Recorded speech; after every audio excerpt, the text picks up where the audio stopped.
மடப்புரம் கோவிலில் காவலாளி அஜித்குமார் கஸ்டடி மரணம் தொடர்பான வழக்கு உயர்நீதிமன்ற மதுரை கிளையில் விசாரணைக்கு வந்திருக்கிறது. அது குறித்து பல்வேறு கேள்விகளும் எழுப்பப்பட்டு வருகிறது. தென்னந்தோப்பில் வைத்து அஜித்குமாரை காவலர்கள் தாக்கியுள்ளதாக உயர்நீதிமன்ற மதுரை கிளையில் வழக்கறிஞர் வாதத்தை முன்வைத்திருக்கிறார்.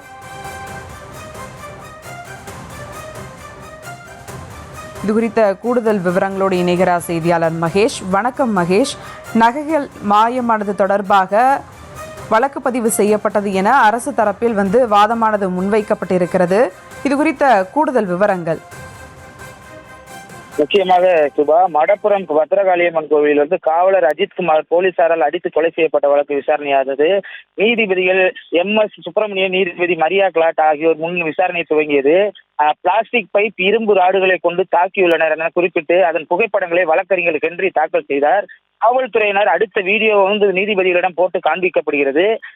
மற்றும் தென்னந்தோப்பில் வைத்து அஜித்குமார் காவலர்களை தாக்கி துன்புறுத்தியதாக வழக்கறிஞர் ஹென்றி முறையீடு வாதிட்டு வருகிறார். தாக்குதல் நடத்தும் போது சிவகங்கை மாவட்ட காவல்துறை கண்காணிப்பாளர் சம்பந்தப்பட்ட காவல் நிலையத்தில் இருந்துள்ளார். வழக்கறிஞர் ஹென்றி தீபன் இதை பற்றி முறையிட்டு வருகிறார். திருப்போணம் காவல் நிலையத்தில் அஜித்தின் அம்மாவிடம் உங்கள் மகன் இறந்து விட்டார் என கூறியுள்ளார். நீதிமன்றத்தில் வழக்கறிஞர்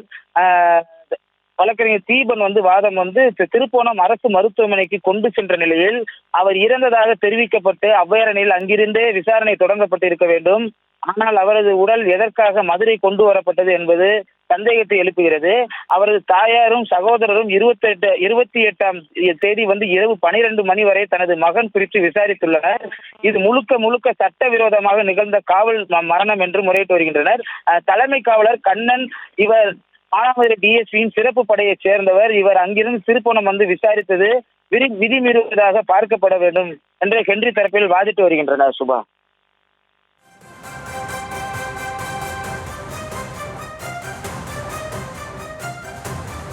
கூடுதல் விவரங்களுக்கு நன்றி மகேஷ்.